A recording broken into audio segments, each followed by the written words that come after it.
The Global Wizarding War, the First Wizarding War, the Goblin Rebellions, the Second Wizarding War. These are all conflicts most Harry Potter fans are familiar with. But what if I told you that there was another war in Harry Potter history, that's established in canon, I might add, that almost nobody talks about? A conflict that we know existed, but that Rowling only ever mentions briefly. Today, they suffered an hour and a half droning on the subject of giant wars. Harry heard just enough within the first 10 minutes to appreciate dimly that in another teacher's hands, this subject might have been mildly interesting. But then his brain disengaged, and he spent the remaining hour and 20 minutes playing hangman on a corner of his parchment with Ron, while Hermione shot them filthy looks out of the corner of her eye. If you haven't taken the hint, or rather direct mention, I am of course talking about the Giant Wars. But before we talk about the wars themselves, it's important that we understand the creatures involved. Giants in the wizarding world are enormous magical beings that can grow well over 20 feet tall. They resemble humans in basic form, but their strength and durability far exceed anything a normal wizard or witch could physically match. Giants vary quite a bit in appearance. Some resemble enormous hairy humanoids, while others look more like grotesquely oversized humans, occasionally with more bestial features such as protruding teeth. Their clothing is typically crude, made from animal hides and rough materials, and many decorate themselves with simple jewelry crafted from bone or other natural materials. Despite their fearsome reputation, giants are not mindless creatures. They possess their own language, culture, and social structure, and they are capable of learning human languages such as English. However, they are generally far less patient than witches and wizards, and disputes among them rarely end in discussion. Historically, giants were known for being extremely aggressive. Conflicts among them were usually settled through violence, and leadership within their communities was determined by whoever could physically overpower the others. The strongest giant would become the tribe's leader, a position known as the Gurg. Because dominance was constantly challenged, giant society was often unstable. Disputes regularly turned into brutal fights, sometimes to the death, which meant that their own internal conflicts played a major role in shrinking their population over time. By the time we hear about giants in the Harry Potter novels, their population had dwindled significantly. Giants have a violent and unpredictable temperament. Both males and females are prone to fighting, and are capable of inflicting serious injury. Disputes are resolved almost entirely by brute strength, so much so that wars within the giant community have contributed to catastrophic population decline and brought giants to the brink of extinction. Small populations are known to exist in remote mountainous regions. But infighting wasn't the only reason their numbers declined, because at some point in wizarding history, giants fought a series of major conflicts now referred to as the Giant Wars, and these conflicts involved, you guessed it, witches and wizards. And interestingly, this bit of overlooked history actually explains something that happens much later in the story. When Voldemort begins rebuilding his power, he actively tries to recruit all sorts of different creatures throughout the wizarding world. Werewolves, dementors, and many other dark creatures. And among this list of prospective allies were the giants. Towering, resistant to magic, and bred for destruction, they were the perfect weapons for a war. And as we know, Voldemort ends up being successful in this regard. But Voldemort wasn't the only one who understood how valuable giants could be in the coming war. Albus Dumbledore recognized the same danger, which is why in the summer of 1995, he sent 2 representatives to try and reach the giants before Voldemort's followers could. Those representatives were Rubeus Hagrid and Olympe Maxime. Their task was to locate the last known giant colony and attempt to persuade its leadership to remain neutral, or ideally side with Dumbledore against Voldemort. At this point in time, the global giant population had been reduced to a single surviving colony, believed to number around 80 giants. The colony lived deep inside the remote mountain ranges, far from both wizarding and muggle settlements. Like all giant colonies, this colony was ruled by a Gurg, the dominant leader who held authority over the group. And when Hagrid and Maxime arrived, the Gurg was a giant named Carcus. Understanding how giant leadership works, Hagrid approached the situation carefully. Rather than immediately discussing alliances, he first presented Carcus with gifts from Dumbledore. These gifts were meant to show respect and establish goodwill, something that might make the giants more willing to listen. And for several days, Hagrid and Maxime returned to meet with Carcus and continued offering gifts and conversation. Dumbledore wanted us to take it very slow. Let him see we kept our promises. We'll come back tomorrow with another present. and then we do come back with another present. Gives a good impression, see? And gives them time to test out the first present and find out it's a good one, and get them eager for more. In any case, giants like Carcass overload them with information and they kill you just to simplify things. So we bowed out of the way and went off and found ourselves a nice little cave to spend the night in. And the following morning we went back, and this time we found Carcass sitting up, waiting for us, looking all eager. But giant society is unstable by nature. Leadership among giants is constantly challenged, and authority often changes hands through violence. And at the same time that Hagrid and Maxime were attempting negotiations, Carcass was overthrown by another giant named Golgomath, who seized control of the colony. Under giant custom, a new Gurg doesn't necessarily honour the agreements or relationships of the previous leader. When Golgomath took power, Hagrid and Maxime effectively had to begin the negotiation process all over again. At the same time, Voldemort had already sent Death Eater envoys to the colony as well. These Death Eaters approached the giants with a different strategy. Instead of gifts and diplomacy, they encouraged conflict among the giants and attempted to win favour with the new leadership. The situation inside the colony quickly became chaotic, with giants fighting among themselves for dominance. Eventually, the violence escalated to the point where Hagrid and Maxime were forced to leave the mountains for their own safety.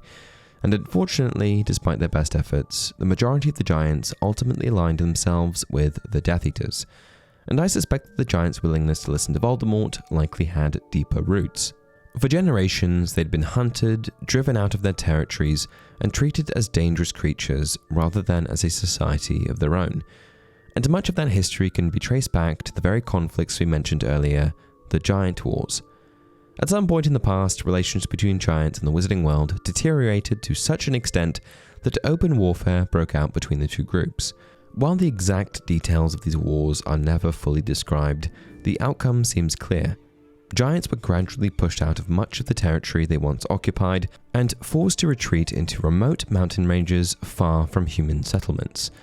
And as a direct result of this, what had once been a widespread magical species was reduced to a small and fragmented remnant. From the giants' perspective, witches and wizards were not allies or potential partners. They were the very people who had driven them into isolation in the first place.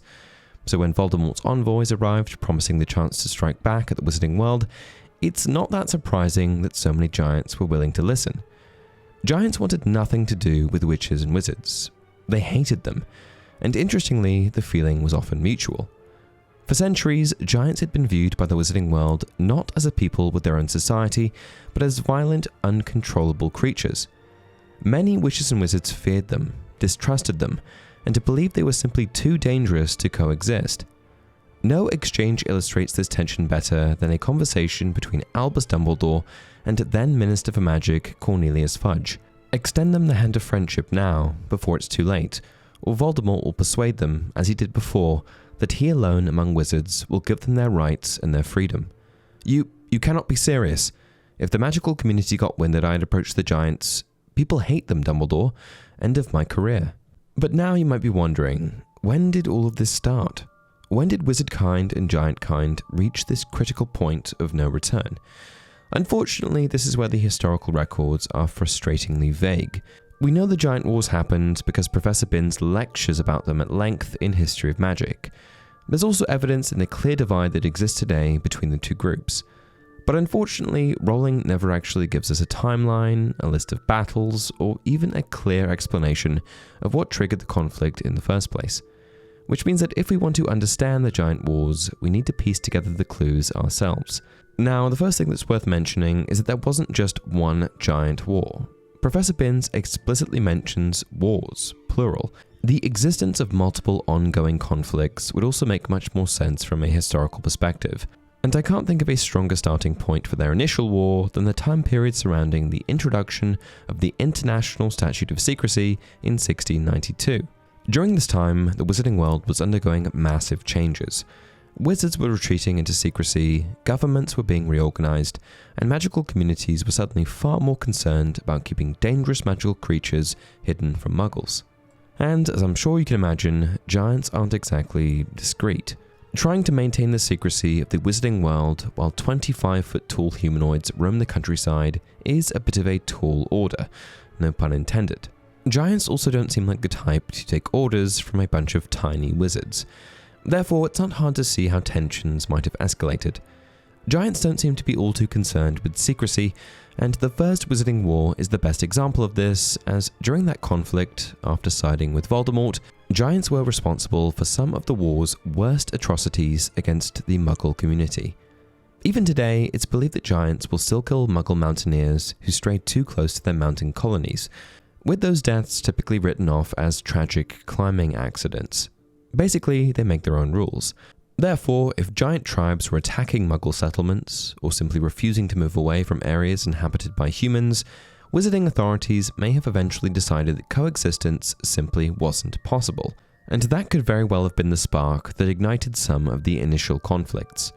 Another clue comes from what we know about the decline of the giant population.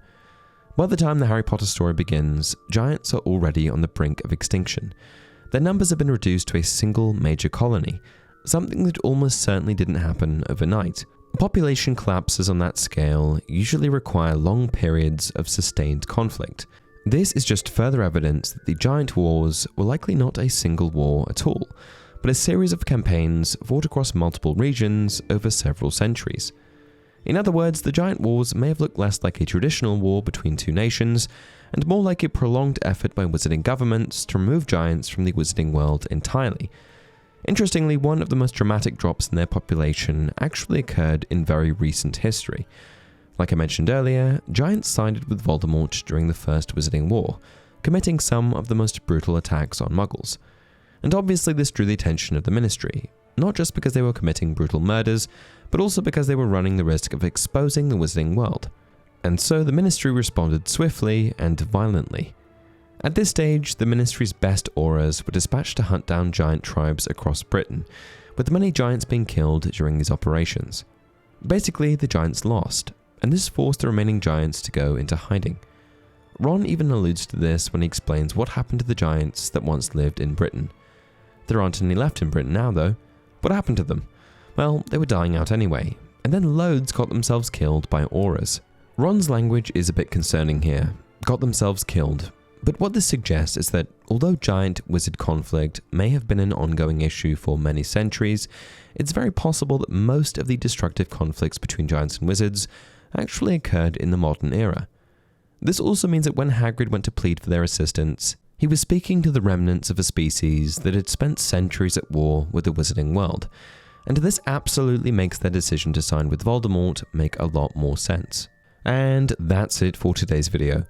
Hopefully you learned a little bit more about a wizarding conflict that's been otherwise glossed over in Wizarding World history, unless of course you've been paying attention during Professor Bin's lessons. If you want more of this type of stuff, let me know down in the comment section below. Also, if you enjoy the content, please like the video and subscribe to the channel. Until next time, remember, it does not do to dwell on dreams and to forget to live.